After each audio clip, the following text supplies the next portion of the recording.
Welcome to the Power Is Now Radio.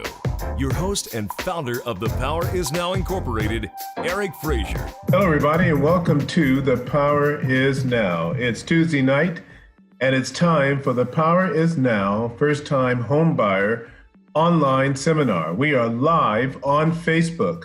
You can find us also on Blog Talk Radio, iTunes, TuneIn, and a host of other online radio platforms, where every Tuesday night from 7 to 8 o'clock, we try to break down the homeownership process. We talk about loan programs, we answer questions, and just about anything that covers becoming a homeowner. And we're absolutely committed to that here at The Power Is Now and helping people to become homeowners, achieving the American dream, folks. And that truly is what it's all about. Who doesn't want to buy a home, right? Who doesn't want to buy a home?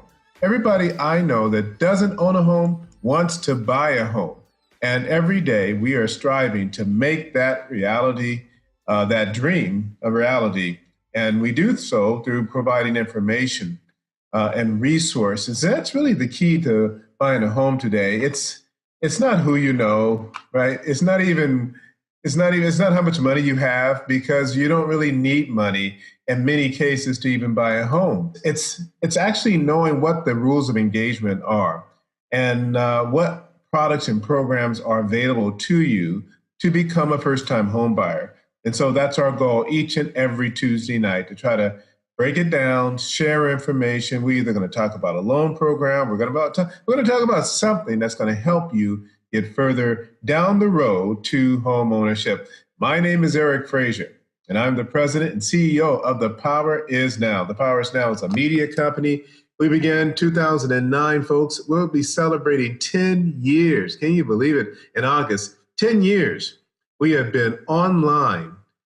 Started off as a teleconference call, then we moved to Blog Talk Radio. Now we're syndicated all over the place, and we have millions, literally millions of people who are listening to us all over the world, and particularly here in the United States. And so I'm really happy about that. And I take this opportunity very seriously, and I really try to bring great information each and every time we are live on Facebook. So for those of you who are on Facebook, please like us, follow us, make a comment about the show and the recommendation section of the Facebook. Also, follow us on Twitter, and we're on Active Rain for those of you who are real estate professionals. And we're in quite a few places online, and more to come. Now, in addition to being the host and founder of The Power Is Now media company, I am the publisher of the magazine, The Power Is Now magazine, host of the radio show, and of live events that we put on. These live events are first-time homebuyer seminars, and you are welcome to attend. They're free, in which we're talking about loan programs that can help you get into a home with no money down. The Power Is Now is also a real estate firm called The Power Is Now Real Estate Services and The Power Is Now Mortgage Services. I'm a licensed real estate broker, have been for 17 years, almost 18 years. I've been a real estate broker. My individual license number is 011434484, and I'm the broker for The Power Is Now Real Estate Services. And The Power Is Now has a mortgage division called The Power Is Now Mortgage Services, and I am the mortgage broker for The Power Is Now Mortgage Services. And the license number, my individual license number, is 461807. So with those two platforms, we are trying to assist our clients into moving forward. Now that you know what to do, the next step is to take action. Now, we're also connected with real estate agents all over the country, folks. So if you're not in California, because we're only licensed to do business in California, and that's going to change here very, very soon. But we're licensed only to originate loans here in the state of California, but coming soon. In fact, we're going to be making a special announcement next Tuesday on our Power Lunch about that very issue here. Our ability, my ability as a mortgage broker and as a mortgage professional to be able to originate loans nationwide. And we have people contacting us all the time, all over the place, asking if we have the program there, we can help them there. And so our goal is to be able to do that very, very soon. So if you are in need, though, of service or support right now, just reach out to me. I'm happy to provide you with great representation anywhere in the United States. That's how connected we are.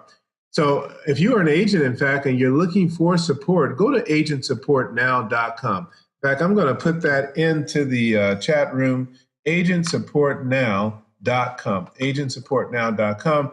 That's where we work with agents who need support with their buyers.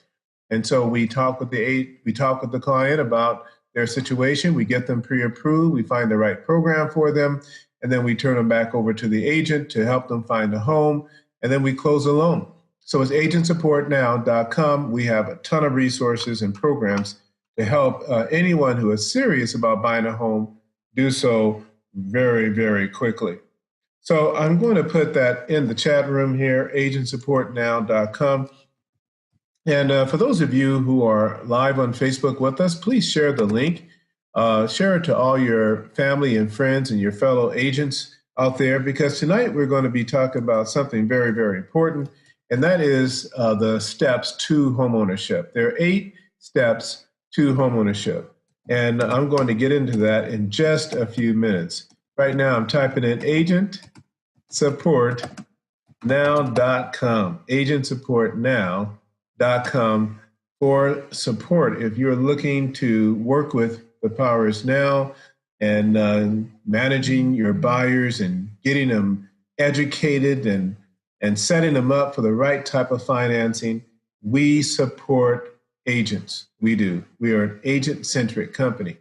And everything we do, in fact, is to support agents. The magazine, the online radio show, the online TV program, everything we do is to support agents. And I'm very, very proud of that. We are, my wife is an agent. My kids are agents. I'm an agent. And so we just have an affinity of working with real estate agents. We understand the business. And so whatever we can do to support you, we are here for you. Now, this show tonight, First Time Home Buyer Seminar, is for first-time home buyers. And maybe if you own a home already, if you own a home in the past, some of the things I'll talk about are familiar with you. Or maybe it'll be a great refresher if you haven't heard these things before. 8 steps you should take when pursuing your first home. And this is, again, going to be a great show. I encourage you to share it with everyone you know. On the line, hailing from Northern California, Berkeley, is Sylvia D. Agent extraordinaire. Agent extraordinaire. I tell you, if you need to buy a home in Northern California, Berkeley, I encourage you to reach out to Sylvia D. Young. She's an associate broker of The Power Is Now, and she is just an extraordinary person. Does a great job in helping people. So, Sylvia, put your information in the chat room in case anybody would like to reach out to you and talk about what is available in Northern California. Northern California, man, is just still, it's so expensive to live down there.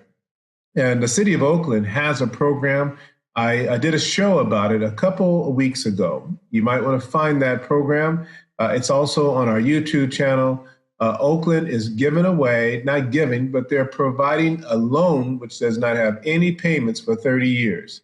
It's up to $75,000. Isn't that a lot of money? $75,000, and you don't have to pay a dime back for 30 years? And can you imagine what the home is going to be worth 30 years from now? So it's a great deal. Now, you got to come up with the money. You got to come up with at least 3% down. So that's the minimum contribution, but they're going to kick in another $75,000. That's going to really drop your house payment and make it much more affordable. So if you're interested in a program like that, down payment assistance with a local city or municipality, reach out to Sylvia and just talk to your agent about it. You know, agents should be aware of what the cities are offering where they sell real estate, right? I want to encourage you, real estate professional, know what's happening in your city. If your city has down payment assistance of any type, or within your county, if the county has a program. And there are nonprofit organizations that have programs to help your buyers get into homes. All right, so let's get into our topic today, and that is the 8 steps to buy a home. And It's not really that hard. This is not neurosurgery. In fact, we this morning in our power lunch, we talked about one of the hot topics right now is medical school, being able to go to medical school for free at NYU. And they just announced it last week. It was Sunday. I saw it on 60 Minutes, and I couldn't believe that, saving kids $200,000 plus in medical bills. I mean, in tuition for to become a doctor. Maybe now you can become a neurosurgeon and be able to not have the debt associated with that and help people. But buying a home does not require the expertise of a neurosurgeon. Buying a home really just requires a little bit of discipline and patience, because it is not going to happen overnight for many people, especially if you're having to deal with some credit issues or you're having to save money for a down payment because you're not eligible for down payment assistance, or because the competition is just really, really tough and you're having to come up with maybe more than what you had thought to buy a home because of a bidding war. Everything is happening right now. I was talking to an agent earlier today, and down here in Riverside County, and she's just blown away with the competition right now. We thought that we had transitioned from a seller's market back to a buyer's market because so much inventory has come on the scene.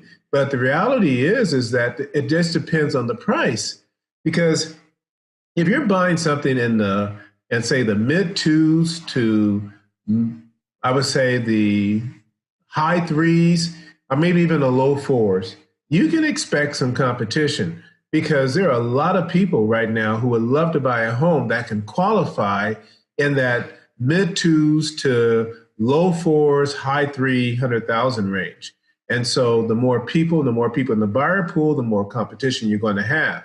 Now, when you get beyond that, when you get into the 500, 600, 700, 800,000, well, those homes have been sitting and going to sit for a minute, because it's a more discriminating buyer. They realize that it's a buyer's market, and so they're playing hard to get and negotiating. And many of these properties in that higher price point are going to have to make some adjustments if they're going to sell, or they're going to sit for a long time. So that's really what's happening right now in the market. And so you got to be patient. You really have to be patient. All right. So 8 steps to buying a home. Step number 1, determine how much you want to spend. It's so important that you are clear on your budget, right? You got to be clear on your budget. And I'm not talking about getting pre-approved. We're going to talk about that in a few minutes here, but I'm talking about just what you can afford. And, you gotta be realistic about the home that you want to buy, the area you want to live in. And so everybody has their areas they want to live in, right? Everybody has that. So definitely it's time to kind of think about choice A, plan B, plan C. Plan A would be the most desirable area. And so you take a look, you drive the community, take a look and see what homes are selling for. And note any changes if you see any price reductions. Get a sense of the housing trend in your particular area. And of course, working with a real estate agent is going to be essential in helping you to do that. And we'll talk about that in just a few minutes. So you got to first get a feel so that you can be realistic out the gate as to where you want to live. All right. You can't live, in downtown LA, right next to the Staples Center. So you might, you're starting at $2 million for a condo, probably, right? Who knows? So you got to be realistic and look in the areas. And so you got area A, you got area B, and you got area C, and you just got to get in where you fit in. And so note what's happening. You see homes going on the market, lots of homes going on the market. Well, there's an opportunity. If you see very few homes on the market, then you know it's going to be tough. Then you got to create a budget of all your expenses, especially entertainment, vacation, sports, music, all the things that you do for fun, all right? Because unfortunately, for many people who are buying their first home, all the fun might go away because you just won't have that discretionary money to spend if you especially are looking to buy something at the top of the market or something that's really pushing the limits of your ability to pay. So create a budget of all those expenses, and assuming that you're not going to change anything, you're going to just continue to party like it's 1999 and have the money associated, have the money for that. And then you're going to take your mortgage payment and add to that and see if you can still do it. All right. So we have a mortgage calculator here at the Powers Now. Highly recommend you go download it. Go to thepowersnow.com, and at the bottom in the footer of the website, you'll see share this mobile app. And you put in your phone number, hit the send button, and you'll get a link to your cell phone. And if it's an Android, it'll open up to Google Play. If it's an iPhone, it'll open up to the Play Store and or to the iPhone store, whatever that is, and download it. And with it, there's a calculator on this mobile app. And that calculator, all you have to do is just put in the purchase price, and it does everything else. It'll calculate the loan amount, the taxes, the insurance. If it's a condominium, you can put in the HOA dues. You should find out what those are. And it'll tell you what your total payment is: principal, interest, taxes, insurance, and HOA dues. Again, you can find this on the bottom of our website, thepowersnow.com. It's a mortgage calculator. And so add your mortgage payment to all those things that you're spending money on, what you're spending in entertainment, vacation, sports, music, going out, eating out, all the stuff that you know fall into the discretionary aspect of your life. And then determine how much money you'll need to have in the bank for emergency funds. And typically, whatever it takes. So now get beyond the discretionary stuff and start thinking about, what the household expenses are, utilities that are important, food and groceries, right? And then a car payment, and then credit card debts, and then money for emergency funds and money for savings for retirement. You come up with that core group of expenses that are essential. And so you're going to take that number, whatever that monthly number is, times 6 or even 12, if you can do it. And that's what you need to have. That's what you need to have. A good rule of thumb, if you don't want to change anything, if you just want to be able to keep life as it is, then whatever your income is, that takes care of all your discretionary expenses, in addition to your housing expenses, in addition to what you're putting away for emergencies and savings. Whatever that number is, if it represents all of your income, then you need to have that times 6 put into the bank, and it's accessible for emergencies. And that's the minimum. That's the starting point. In fact, you might even start at 3, and then work up to 6, and then work up to 9, and then work up to 12. 12 is where you want to be. If you want to be a superstar, go for 24. And anyone who has been through the great financial crisis and lost everything and spent up all their money trying to get back on their feet, they will tell you you need 24. That's what they'll tell you. All right. I happen to be one of those people. I'll tell you, you need 24. You need 24 months to survive a financial crisis. You really do. All right. And then determine how much money you want to put down. So if you're going for a no money down, and here, by the way, we're still on step number 1. We're still on step 1. We're dealing with how much you want to spend, getting your finances in order, right? So determine how much money you want to put down on a home. So if the program doesn't require any money down, let's say we're going to do the California Housing Finance Agency's program, which provides you with a loan for the down payment and a loan for the closing costs. Great program, right? So you think, okay, hey, I'm going to get approved for a no money down program, so therefore I don't need any money down. Wrong. You still need to have 1%, at least 1%, possibly more, of the purchase price as an earnest money deposit. Now, if you're going to use this no money down and no closing costs program, you may get all of that back. All right, you may get all of that back. But initially, you got to put up the money. So $400,000 house, that's $4,000, right? If you can get away with $1,000 or $2,000 or $5,000, a couple of $1,000s, that'll be fantastic if your agent can make it happen. But be prepared for about 1% is what typically is out there for an earnest money deposit. So with that 1%, that's earnest money, right? That's earnest money. It's stuck in escrow until you close. And if you close without needing that money, it's given back to you. If you close and you're short money, then you may have to apply that earnest money deposit to your loan and to the transaction in order to close, which means you won't be getting it back.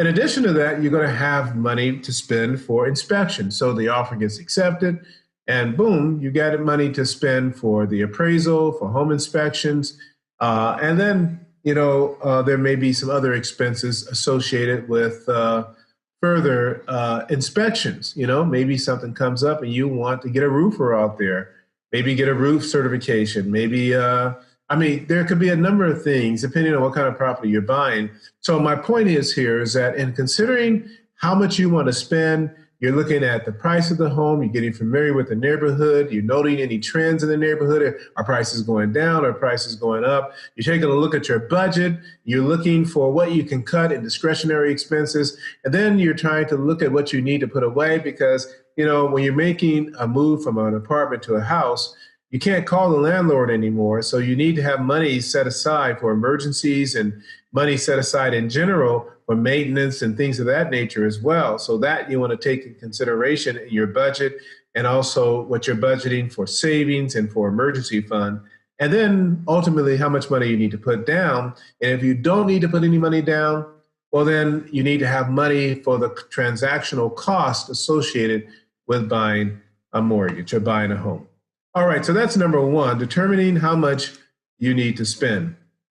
And then number two, start researching your future community. All right, so part of looking in the neighborhood you want to buy, what's going to increase the value of your home, right? And so there are a lot of great neighborhoods, but they may not be appreciating at any significant rate. It may not be a whole lot going on there that would make it desirable, perhaps for another family down the road. And so you need to look at your future community. You see it now, but what is it going to look like 5 years from now, 10 years from now? And so this would be a great opportunity to go to the local city website and find out what the city news is, what's happening with the planning department, what's happening with the city council, what new projects are coming into play. Are there skyscrapers going up in your city or in your neighborhood? Are there parks? Are there businesses coming in? Large commercial centers? Is Amazon building something in your backyard? You never know. Right? And then how is the downtown scene in your community? Right? Is there a downtown scene in your community? Are there restaurants? Is there a nightlife? Are there schools and universities nearby? And then you want to look at crime. Is the city dealing with a crime issue, right? A lot of carjacking going on, or robberies, or people, stealing packages in front doors who you just don't know. And so your agent can help you with identifying what are some of the challenges in this neighborhood, right? Is there a high crime rate in the neighborhood? Is there a drug house in the neighborhood? Is there is there a hospital nearby? How close is the hospital, right? That's important. How close is the middle school, the junior high school, or the high school? How close is the neighborhood to your family? Maybe you have young kids and you need babysitters. You need grandma or grandpa to come and help and watch out while you are, going to work. So all those things are very, very important. You need to spend some time, get to know your community. So this goes way beyond step one and kind of drive in and get a sense of the prices. This is the deeper dive into the community. Do you know who the mayor is? Do you know what ward you're in? Who your city council member is? Do you know what's going on? Check out also, there's a number of apps, Neighbor Watch or Neighbor, what's that app called? I forget the name of that app. What's the name of that app, Sylvia? Put it in there if you remember. But there's a number of apps that will tell you what's going on in communities as well that would be good to check out if you're looking to live in this particular area. All right, so that's step number two, and that is researching your future community and doing a deeper dive. All right, so you have You researched your neighborhood, you looked at the homes for sale, you look at the prices, you've researched the city, you've looked at the downtown areas, you checked out the schools and your universities, you looked at the crime, and now you have a better sense of where you want to be, what you want to do. And you've gotten your monies together, the budget together, you know what you want to spend, you know what purchase price you want to stay at, because you have to stay there to have the payment you want, to be able to save the money you want. And so it's all coming together. Now it's time to get pre-approved. And the pre-approval process is pretty easy. For us, we do it all online. You go to neverleaseagain.com, neverleaseagain.com, and that is the website to get started online. There, you'll complete an application, a mortgage application. It asks a lot of very important questions in the end of that application about things like bankruptcies and foreclosures and owning any tax debt, and if you've ever owned a home before. These are very, very important questions. Answer all the questions here. And once you hit submit, then you're going to be asked to provide a lot of documentation. So the first thing is that they're going to want to see, the lender is going to want to see some identification. And so your driver's license is a good start there. A passport could work as well. Nothing expired, right? And of course, your Social Security card is one way to validate your Social Security number, is having your Social Security card. You make copies of that, legible copies of that, or you can scan it and upload it right into the system. And so once we have, identified you, then we move into your capability, your financial capability to buy a home, right? And so on that application, you indicated you have a job, maybe you're retired, or maybe you're in Social Security. In either case, we need to prove out that income. So if you have a job, we're going to need 30 days of pay stubs, and we'll need your W-2s from your employer for the last 2 years, right? And if you've had multiple jobs in the last 2 years, that's okay. We just need W-2s on all of them, right? And we'll need to see the verifications to all of them, especially if you are getting overtime and you want us to count that income. So the W-2s are very important. And given us a 2-year history with no gaps. If you've had any gaps in employment, we'll need an explanation for those gaps of employment. If you are retired, we're going to need your award letter for your retirement. If you're getting a pension or even Social Security, we'll need the award letter for your retirement income and your pension income. Now, we'll need your tax returns, and all we need is the federal tax returns, not the state. The federal tax returns in all schedules. So if you're a self-employed, we're going to need make sure you include the Schedule C for people who are sole proprietors. If you own a corporation, and when I say own a corporation, you may not own it by yourself, but if at least 25% of the corporation is owned by you, you own 25% of the shares or more, then we're going to need to see your corporation returns. Same thing with a partnership. So there are 1120s with corporations and there are 1065s with the partnership. And again, we just need the federal returns only. Now, if you are there's 2 types of corporations. There's 1120, a standard corporation, 1120S, in which you are basically passing all the income to your 1040s. Your 1040s are your personal returns. Now, if this is a little confusing, no problem. Just get with me, and I'll be happy to give you further instruction on this. But to simplify, self-employed people, we need your tax returns for the last 2 years. And actually, if you want down payment assistance from the state of California, we need to make that 3 years. 3 years of tax returns, 1040s. 3 years of business tax returns as well, if you're self-employed and you want to take advantage of down payment assistance. And why 3 years? Because they want to make sure you haven't owned a home in the last 3 years, right? We're not doing a 3-year average of your income. We're really going to do a 2-year average of your income. If you have rental property, if it's been inherited because you've never bought a home on your own and you're receiving rents, there's a Schedule E in your 1040s. We need to see it. If you're a sole proprietor, it's a Schedule C. We need to see it.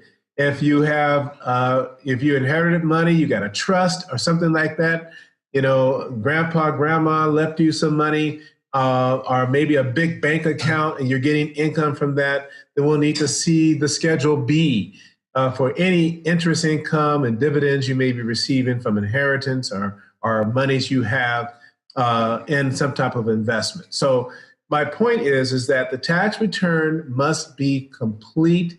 We need all pages of it, everything. So tax returns for the last 3 years, right? Pay stubs for the last 30 days. W-2s also for the last 3 years. And again, 3 years if you want down payment assistance from the state of California. So that covers just about the income. One other thing for individuals who are self-employed, we're going to need your P&L, your profit and loss statement. And so right now we just concluded March, so the first quarter is one and it's done, right? So we need to see a statement which represents your income and expenses through the March 30th, right? The end of the first quarter. And if you don't have an accountant to do that for you, there are forms. You can go to Microsoft Office. They have Excel spreadsheets already laid out for you. Just plug in the numbers, call it a day, all right? It does not have to be done by a CPA, but if you're working with a bookkeeper or an accountant, they can do that for you. All right, now we need to see your assets, and this is where the money's going to come from for the earnest money deposit or the down payment if you're going to put one. And so you need to show us the statements where you have all the money, all right? Now, 2 months of bank statements is what we need to see. If we see recent deposits and it's not from pay stubs or from getting paid, we're going to need an explanation for it. It's as simple as that. So if you got a job and maybe you have some other things you do on the side, other businesses, they should be reflected on the application. So we have to paper trail all the money. So if you have deposits coming in other than from your job, we need an explanation for the source of that money, right? And then, of course, all the money needs to be seasoned. So whatever you're going to use for your earnest money deposit, whatever you're going to use for your down payment, all that money needs to be seasoned and verified through 2 months of bank statements. If you have a 401k and you're going to be pulling money out of your 401k, then we're going to need to see the plan, the 401k plan. So you can download that typically from your employer. It lays out the rules of engagement. What are the rules by which you can access the money in your 401k? If you're going to get a loan, then we need to see the loan documents. If you're going to pull money out because it allows you to do so, of course, again, we need to see the plan document. And then we'll need to see the paper trail of when that transaction takes place to pull the money out, to put into your personal account, to then transfer to escrow. So we got to document all of that. Now, if you don't have any money at all right, you just have a checking account, no savings, no nothing, you're looking to get in with no money down, right? Or you are going to get a gift from mom and dad or sister or brother, no problem. We'll need to get a gift letter that says it is in fact a gift. We'll need a statement from mom and dad showing they actually have the money, and it needs to be there. It needs to be money that's been sitting there, right? We see recent deposits. That's going to be a challenge. We may even require 2 months of statements from your donor to ensure that those monies aren't borrowed or somehow don't meet the requirements for acceptable source of funds for the gift or the down payment. And then again, there's a letter that has very specific language that says this is in fact a gift. And it also in that letter establishes a relationship the donor has with you as someone who is your mom, dad, sister, brother, that kind of thing, someone who is related to you, or very, very, very close family friend, and trying to document that can be somewhat challenging. All right, so we've got the assets covered, we've got the income covered, right? And then if you've had any major events like a bankruptcy or a foreclosure, we're going to need some details on that. The declaration or the discharge paper on the bankruptcies. Foreclosure, we need to know the property is actually sold because there's some seasoning requirements. Depending on what we're doing here, it could be as long as 7 years need to have passed or as young as 2 years, depending on your situation, depending on what it is for bankruptcy versus a foreclosure. So I did a show on bankruptcies, foreclosures, and short sales and tax liens and all that stuff. It's a series I did, which I just concluded last week. Derogatory Credit Can't Stop You. It's a 10-part series. You can find it on our YouTube channel, youtube.com/The Power Is Now. You can also find it on our website under thepowerisnow.tv. So, but we'll need documentation or explanations both about any major credit events that have taken place over the last, I would say in the last 7 years. Okay, so we've covered the identification, we've covered the income, we've covered the assets. And with that information, we're going to pre-approve you. And the pre-approval may not be what you think it is. I mean, we're going to enter that information into a desktop underwriter. It's like artificial intelligence, folks. And it's going to give us an answer of approved, right? And the approval is going to be very specific. It's going to give you an exact dollar amount and an exact purchase price, because it may require an exact amount from you for a down payment. And if you're not required to put the down payment, it's going to indicate what the gift is or the loan is going to be from the nonprofit organization or the lender or the state, whoever's going to be providing you with that assistance. These pre-approvals are very, very exact, right? And they represent, they are basically a financial snapshot. It's like taking a picture. And if I take a picture of you right now and you're wearing a red dress, then when we're ready to close, when we look at you, you need to have on that same red dress. Nothing needed to have changed whatsoever about you. So the pre-approval is basically a snapshot of where you are today, and is based on the fact that nothing's going to change. You're not going to get a new job. You're not going to take on any new debt. You're not going to refinance any existing debt. You're not going to do anything whatsoever. You are literally in pre-approval prison, and you've been locked in, and the key has been thrown away to be found again when you find a house. All right, so that's how serious it is. You can't do anything. Can't do anything. And because if you do anything, it could jeopardize your loan. For example, if you even accept one of those pre-approved offers on a credit card and they say, hey, we're just doing a soft inquiry, we're not going to do anything. You know, you're already with us. We want to increase your limit. Take it, right? Don't do anything. If your minimum FICO score is 640 and this takes you to 3, and you need 640 for the state program, and you do something and it drops you to 639, you're out. You're out. We got to now figure out how to get your score back up, and that could take 90 days. It could take 3 months. So you really can't do anything when you are in the pre-approval process.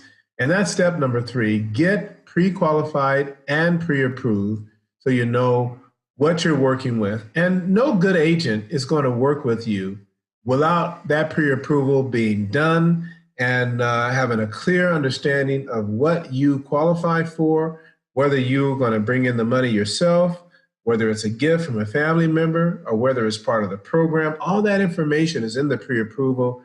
And that's why no good agent, seasoned professional, is going to work with anybody who has not been pre-approved.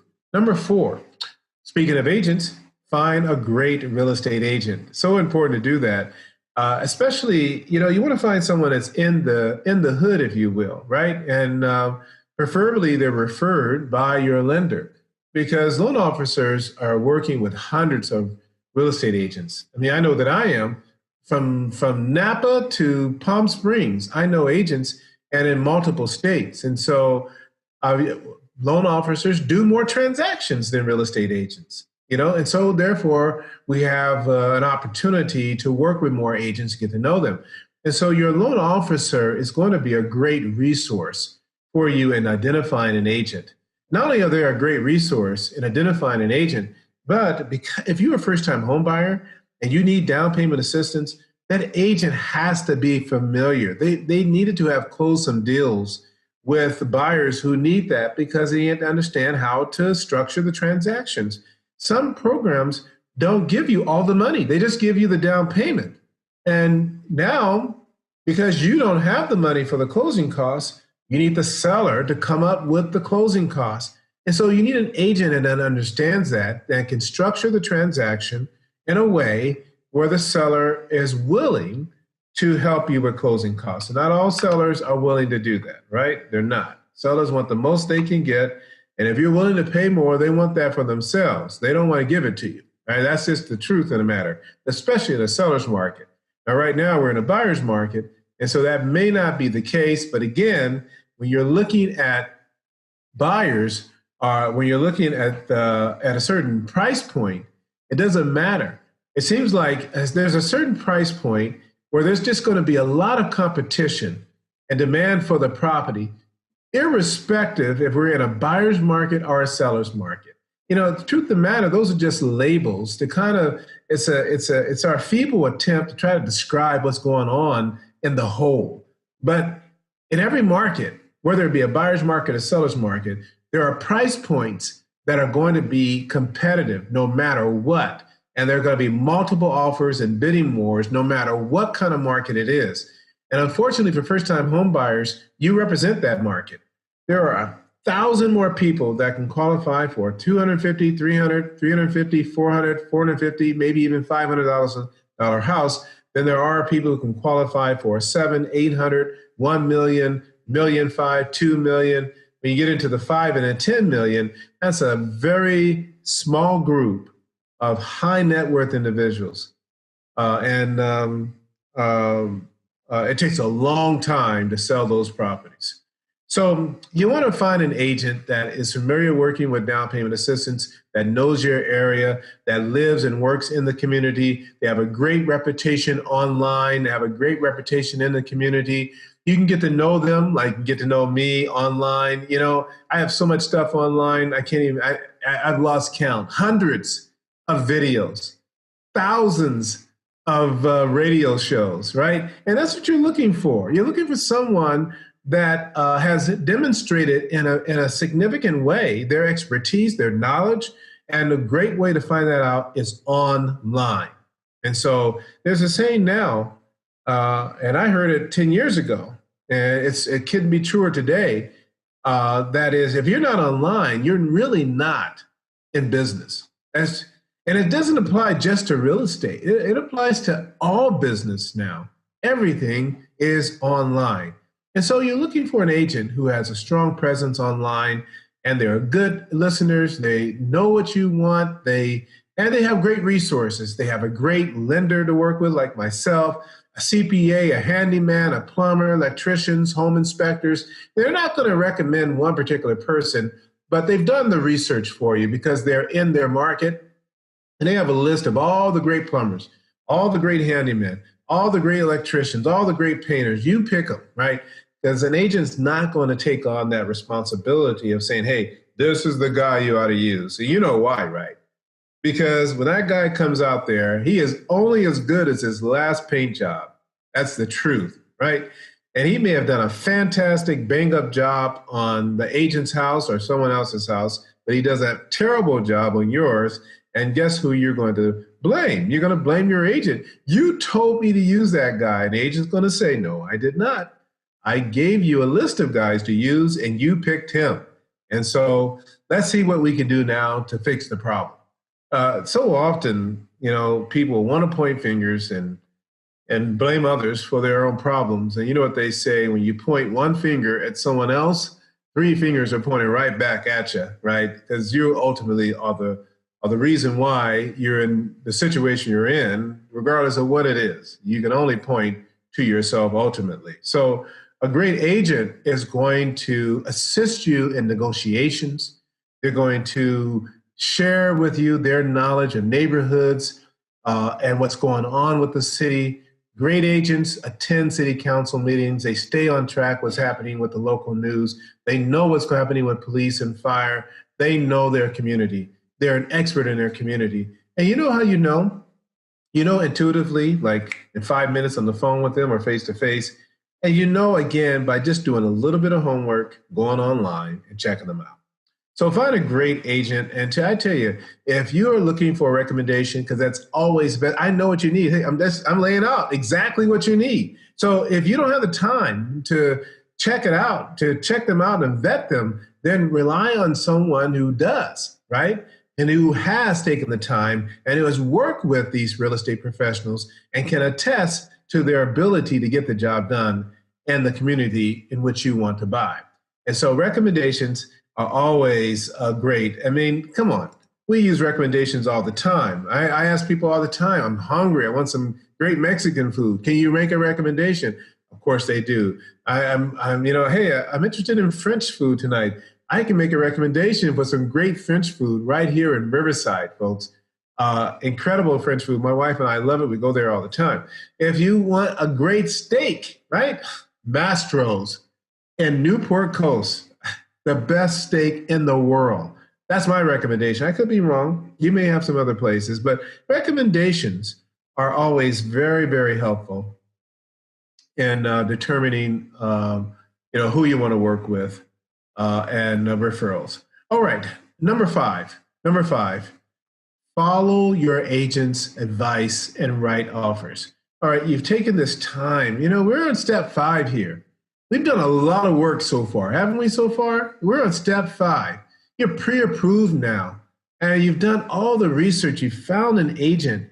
Well, this is why it's so important. Trust your agent. Trust your agent. Follow your agent's advice. Listen to your agent. You did not go to real estate school. You have not closed or invested in real estate and bought or helped people buy hundreds of houses. You don't have their insight. You don't have their knowledge. You don't have their experience. Trust your agent. I can tell you right now, I can go back into my old pre-approvals and I can probably find 100 pre-approvals that are expired, and these people are still renting because somehow, some way, they thought they were smarter than their agents, and they did not follow their agent's advice. Because I can guarantee you, every single one of them were shown a home that they could afford, that they could buy, that was in the price range, it was in the neighborhood, but they didn't buy it because they have champagne tastes and beer budgets, and they have this unfortunate perception that they know more than their agents. Intuitively and academically, they know more. And don't you hate people that behave that way? Why did you hire me in the first place if you're not going to listen to what I'm saying, right?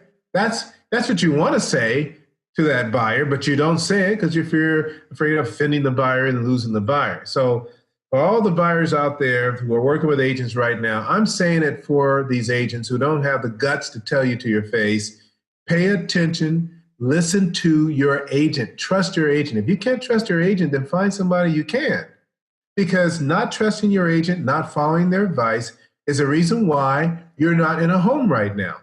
Chances are that's going to be one of the reasons that you're not in a home right now, because you're not paying attention and listening to your agent and following their recommendations.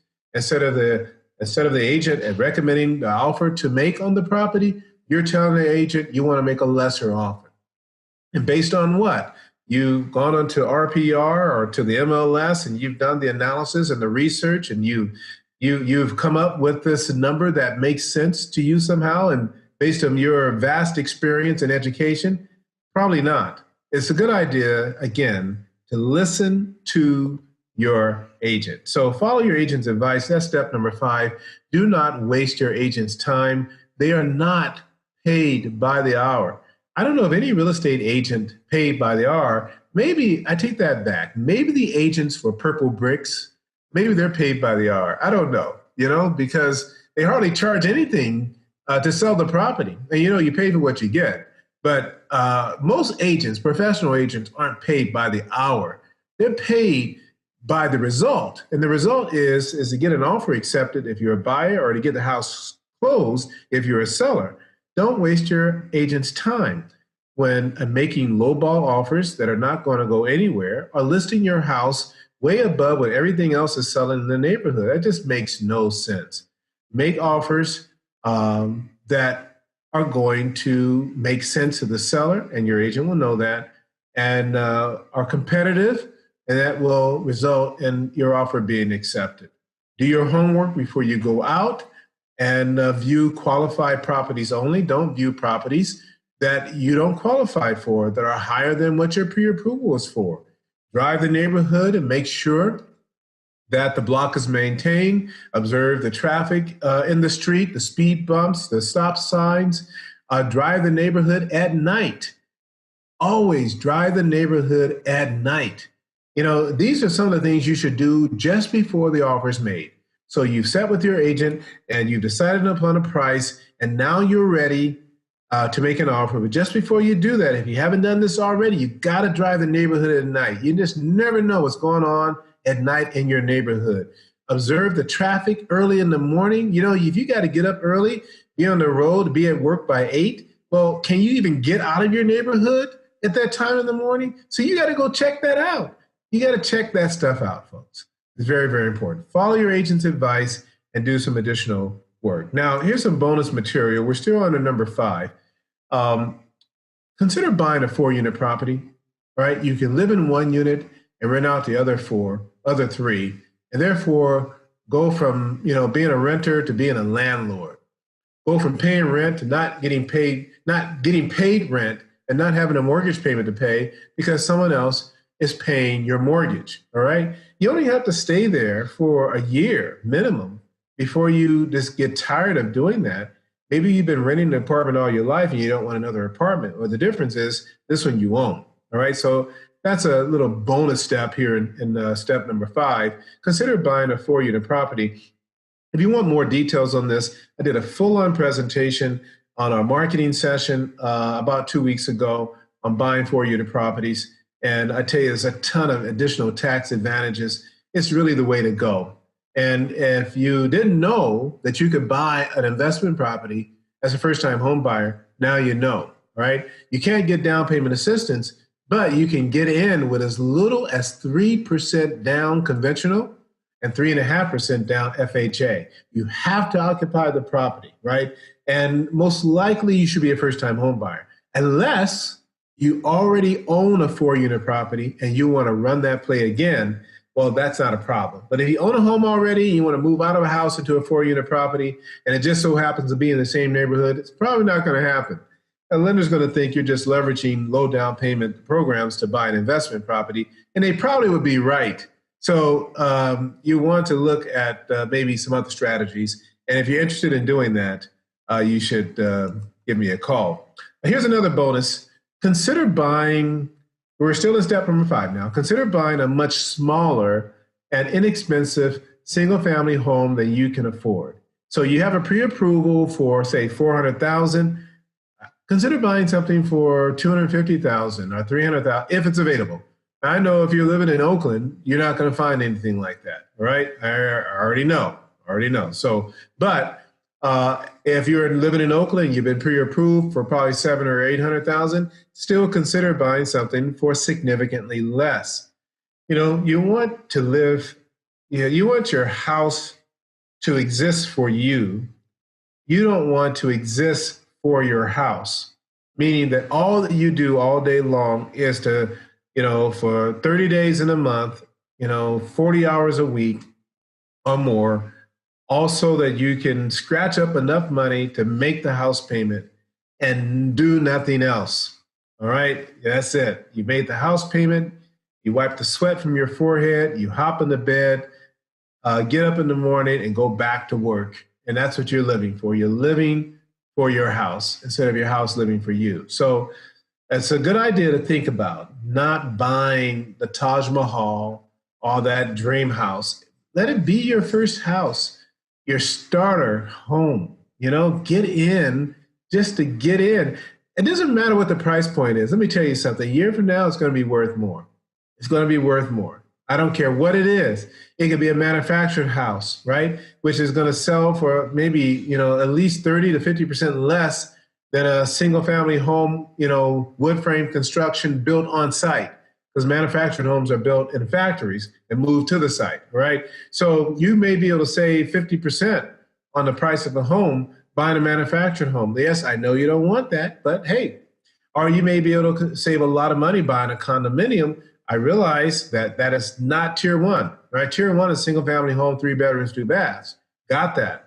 But again, if you want to live, and it not just to be to have a house, but to be able to enjoy other things in life, that you have to take in consideration your budget and maybe consider buying something that is a lot less in money, and take the stress of paying way too much in a house payment than you were even renting, and finding yourself in a terrible situation. All right, step number 6. Come on, 8 steps here. We're almost done. You find a house. Okay, so step number 5, you find the house, you make an offer, and the offer is accepted. Congratulations. Now you're in the final stretch. The first thing you got to do is do a home inspection. I have had, in 37 years in real estate, 27 years in real estate, 37 years in lending. I've only had one client ever not pay for and get a home inspection. And it was not my client. It was one of my agents working for me. And the agent begged the buyer to do it, but the buyer felt the house looked great, no need to do it. And they didn't get the home inspection. And sure enough, 3 months later, she has a problem and is calling us asking, why didn't you tell me to get a home inspection? And of course we did. So there's not an agent anywhere in the world selling real estate that is going to advise their client not to get a home inspection. In fact, I think it's almost criminal for if that were to happen. And on top of that, for a buyer to not listen to their agent and to get a home inspection is equally criminal, because they are simply making a very, very serious mistake. Listen to your agent. Your offer is going to be contingent upon a home inspection. Unless you are a certified home inspector and you're buying your own house, you'll be the only person that I'd be okay with. And even then, I still might recommend that you get somebody else. All right. And the reason why is because the seller might consider it a conflict of interest, and they want someone who is not connected to the transaction, a third party, to do the inspection, especially if something comes up. All right. You might be a little too aggressive and a little too detailed, maybe. And it's a good thing. So you do your, if you're a licensed home inspector and we're representing you and you're buying a house, do your own inspection. By all means, know what you're buying, right? But chances are a seller's not going to go for that. They're going to want an independent person not connected with the transaction. But my point is that it's the best money you can ever spend. It's going to run between $400 to $500 for a home inspection. And if the property passes the inspection, you move forward and you close. If it doesn't pass the inspection, then you're going to renegotiate. And this is where your agent is going to renegotiate with the seller's agent and come up with another number. That number may include the repairs that need to be done to the property. Now, if there are health and safety issues, then the seller's going to have to do those things. Forget about the number. He can't just reduce the price and sell you the house. He's got to fix those issues. No lender is going to fund the loan if there are issues with the property that represent health and safety issues. That could be mold, broken glasses, holes in the wall, electrical, holes in the roof. It could be tripping hazards in the concrete. It could be broken doors. It could be plumbing that's leaking. It could be stains in the ceiling. I mean, it could be a host of things that would be considered health and safety, and the seller is going to have to fix it if he wants to sell it. Now, you can change the program. Maybe the seller just is not willing to do anything. He wants out. Well, we'll have to switch the program to a 203K or a renovation loan, where you can buy the home in the as-is condition at the reduced price. And you can't move in there, though, because all those repairs need to be done. So whatever the repairs need to be done on the property will be added to your loan amount. The house will have to appraise for that loan amount plus the purchase price, right? You still need your minimum contribution of 3.5% down or 3% down, whatever the program is going to require. And then once you close, there'll be a fund control set up where the contractor, after going through the whole process of getting approved to do all this, will be given the money to do the repairs over a period of draws. And once a home is done, by the way, not only can you fix the repairs, but you can also do some additional things that could add more value to the property if you go this route. So there is a solution if the home inspection comes back with a bunch of problems and they're all health and safety issues, and the seller either refuses to do those repairs or the seller is not in a position to do those repairs financially and otherwise. So you have to make a decision.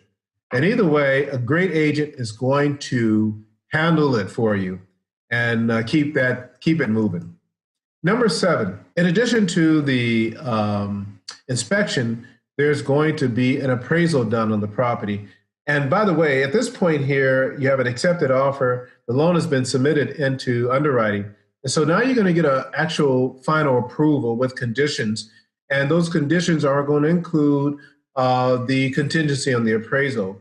So the property has to appraise for what you're buying it for. Now, it may not. It doesn't mean the deal is dead. Say that you're buying a house for $400,000 and it appraises for $390,000. Well, the seller might be willing to reduce the price to $390,000. But if they're not willing to do that, then you have the option to bring in the difference. And that's $10,000. So in addition to your down payment, you're going to bring in another $10,000 to make up the difference in the sales price. But the loan is only going to be based on the appraised value or the purchase price, whichever is less. And so that appraisal is very, very important. And your offer has been contingent upon the home inspection and the appraisal. So you can get past the home inspection. Great. Now we're waiting on the appraisal to come in. If the appraisal comes in and there's a whole bunch of issues, well, those issues are going to have to be addressed. They're called subject to. So the home appraises for the $400,000. So the price is right, but the appraiser is going to ask for a roof certification, or he's going to ask for some type of environmental on the property because he saw something, or maybe there's termites and he sees termite damage, and he's going to need a termite inspection, and he's going to need the termite damage repaired. Or there may be mold. He may see mold under the sinks or near the bathroom or in the shower. And so the appraisal could lay all the same stuff that the home inspection laid out. Sometimes the appraiser, because they're not inspectors, they're not home inspectors, they're appraisers. So, and in fact, they put that in the report. We're not licensed to determine whether or not this is an issue. Therefore, we're calling it out. We're making our appraisal subject to a roof certification or a termite clearance or mold clearance or just whatever they see, they're going to ask for a professional to come in and check it out. And that is going to cost you more money. All right. So this is why no money down, no closing costs doesn't mean really no money down, no closing costs. You're going to have some costs associated with moving through this transaction. And the appraisal could represent some cost. All right. So you got to know your timelines here. You're in step 7, loan approval, appraisal contingency. You got to close on time. Lender has to approve your loan, has to be done in a timely manner so they can get all the conditions in, all the contingencies in, all the loan conditions in. And so, by the way, here's a time where if you went out and did something like, refinanced your car or bought a car or traded in a car to try to lower the payments, sounds like a great idea. You had a payment of $500, you went in and refinanced it, you dropped the payment to $400. Great job. Our ratios are even lower now, but unfortunately your FICO score is 2 and you don't qualify. So folks, I'm here to tell you, don't do anything until it is done. Until it is done, you don't do anything. We had one client who went out, here they are, offers accepted, the loan is almost done, right? All the conditions are in, we're ready to close. And of course, the lender is going to always run a quick check, quick soft credit, soft pull to make sure nothing's going on. Sure enough, that the spouse go out and got $10,000 of furniture on credit. Can you believe that, folks? Stuff like that happens. There are a ton of stories out there, because they get all excited. They want to get the house furnished. I get it. You can't do it. You are on lockdown. All right. So loan approval, you work with your lender, get everything in. You know what? Things expire, by the way. Your credit report is only good for 60 days. Your loan application is only good for 90 days. Your bank statements are only good for 30 days. You gave them 60 days. The latest 30 are going to expire in 30 days. We have to have all the documentation prior to funding must be within 30 days. Pay stubs, bank statements, everything cannot be one day over 30. All of it has to be within 30 days in order for the lender to fund. And so you can't do anything. Your credit report's going to be updated. Everything's going to be updated. File has to be ready to close, and all the documentation needs to be current. All right. Step number 8, the final step. Because we've asked you not to make any job changes, because we've told you not to move your money around. Did I mention that, by the way? You have your money sitting in, the Bank of America, and as you decide you want to move it to Chase because they're going to give you, their lower fees or better interest rate. Please don't do that. Don't move your money from one bank to another. It doesn't matter if you're not spending the money. Don't move your money from one bank to another. Don't move your money from a checking account to a savings account. And don't move your money from a savings account to a checking account. Just let the money lie. Let it stay there. And when it's time to get the money, we will wire the money from the checking account or the savings account. We can wire the money. Don't touch your money. But we have some questions in Facebook. I'm going to answer your questions in just a second here. Do not, and I cannot emphasize this. Oh my God. I want to say do not 10 times. Let me count it down. Do not, do not, do not, do not, do not. That's 5. Do not, do not, do not, do not, do not. That's 10 times. Do not what? Do not give notice to your landlord that you're moving until the loan has funded and recorded and the keys have been given to you. Period. Folks, I'm telling you, trust me on this. I've seen this happen too many times. Too many times. Moving trucks in the front on the street in front of the house they're going to buy, and they can't move in because the loan did not close. I've seen this too many times. People displaced, having to move in to hotels or apartments temporarily or with their family because the house did not close. Honestly, if you cannot afford the extra payment you're going to pay in rent to be able to make the smooth transition from your rental house to the home you own, then you're not ready to buy. It's just really that simple. You need to just step back for a minute, save a little bit more money because you're not ready to buy. Do not put your family, do not put yourself in harm's way or in jeopardy trying to time a move with a notice with a landlord. Because let me tell you something.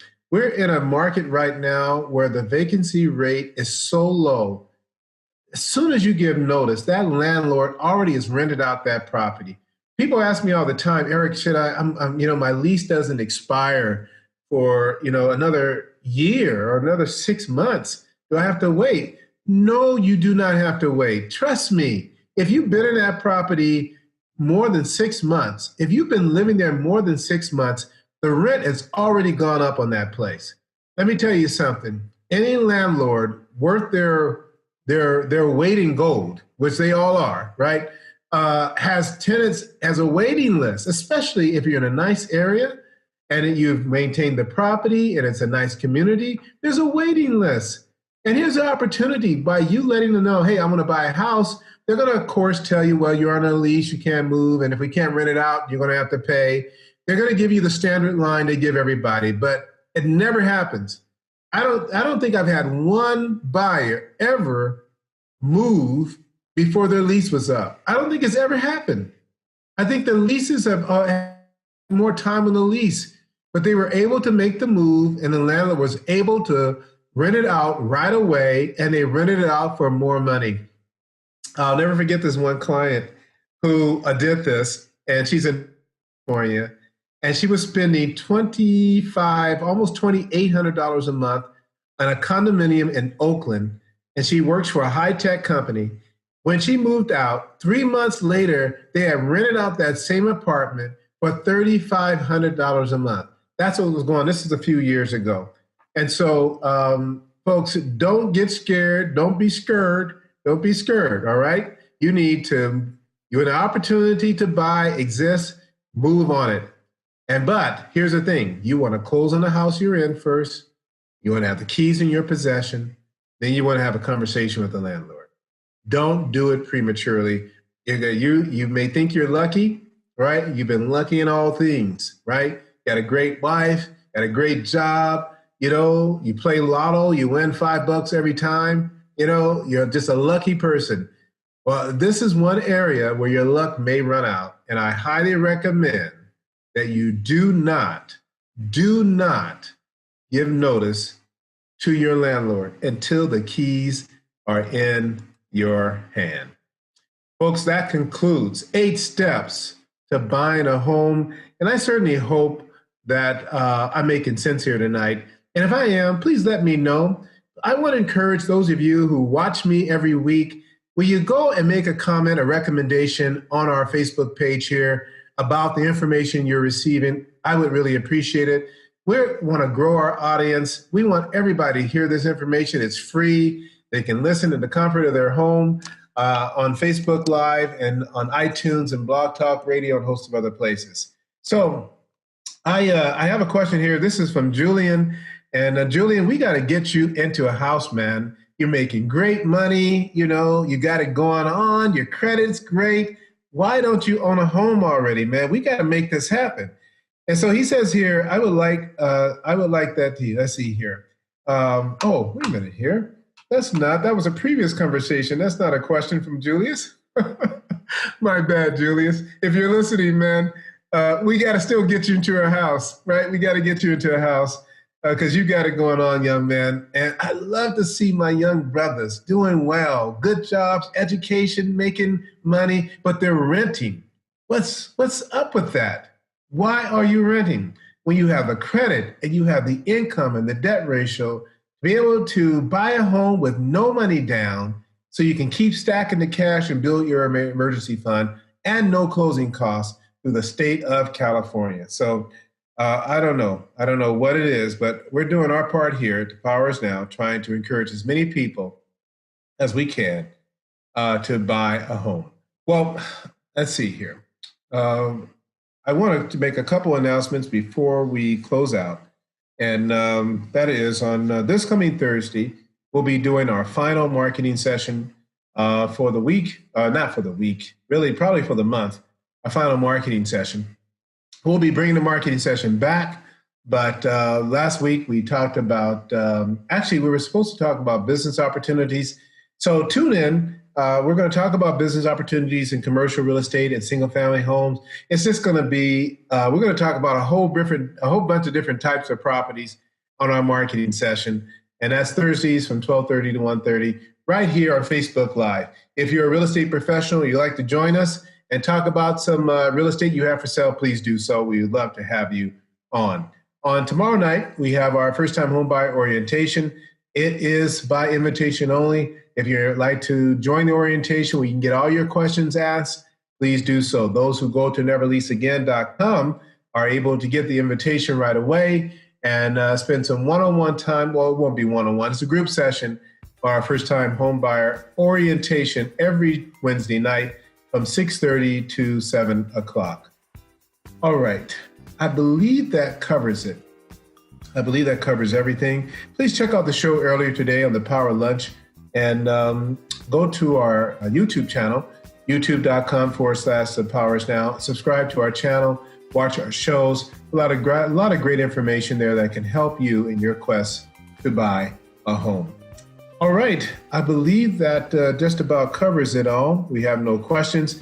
Good to see Hard Charger in the house. Sandra Williams, Kimberly Reeder. We appreciate all of you for joining me on Tuesday night. And if there's anything I can do for you in the whole wide world, please let me know. Reach out to me. I'm going to put my appointment calendar in the Facebook chat room. And if you would like a mortgage consultation, all you got to do is just click on that link and you'll see my entire schedule there where we can meet and by video or by telephone and be able to talk about your unique situation. So for those of you who are watching on Facebook, it's right there on the chat room for today's show, First Time Homebuyer Seminar.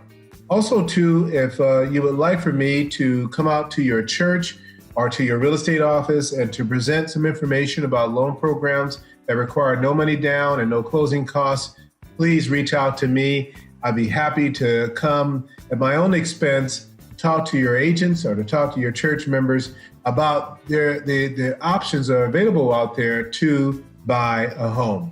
And so we're committed here at The Power Is Now to help first-time home buyers and move-up buyers get into homeownership, and anything we can do to help you, because the power is now. It really is. The Fed can only do so much to keep inflation in check and to keep the economy moving forward. The government has its limitations, but the invisible hand of the market ultimately is going to do what it wants to do. And so we will see higher interest rates, we will see higher prices. And so take advantage of the opportunity to act now. The power is now to buy real estate, to build wealth, to improve your credit score, to change your life, to provide stability for your family, because that's what homeownership does. And I love making the American dream a reality for people. So thank you for joining me this evening. And we certainly hope to see you right here next week on The Power Is Now. Whether it's business, family, spiritual, motivational, or even marriage, we have the tools and information to help you take your game to a whole new level. Find us at thepowerisnow.com under the Services tab, and let's talk about the future, your future, because the power is in your hands. Thepowerisnow.com, because we care. Who doesn't want to be a superstar? I know you would. I also know you're working hard to be the best real estate agent you can be. But is that enough? Are you a superstar? Well, you should be. Join The Power Is Now and make your path to superstardom as short as it can be. Find us at thepowerisnow.com. Get interviewed on The Power Is Now radio today and multiply your media exposure now. Thepowerisnow.com, bringing out the superstar in you. Looking back, I certainly recall one of the greatest moments in my life. The day I set foot in a house that I purchased on my own. Man, what a morning I'll never forget. The American dream lives on. The Power Is Now Buyers Club is here to help you achieve it right now. We have access to lenders and nonprofits who are willing to give you the down payment for a home when others are not. That's right. The down payment assistance is not a loan, it's a gift. Find us at thepowerisnow.com and let's talk. Own your home today. Live the American dream. Thepowerisnow.com. The future is here. You've been listening to The Power Is Now Radio. For more information about the show, check us out at thepowerisnow.com or find us on Facebook, LinkedIn, and Twitter.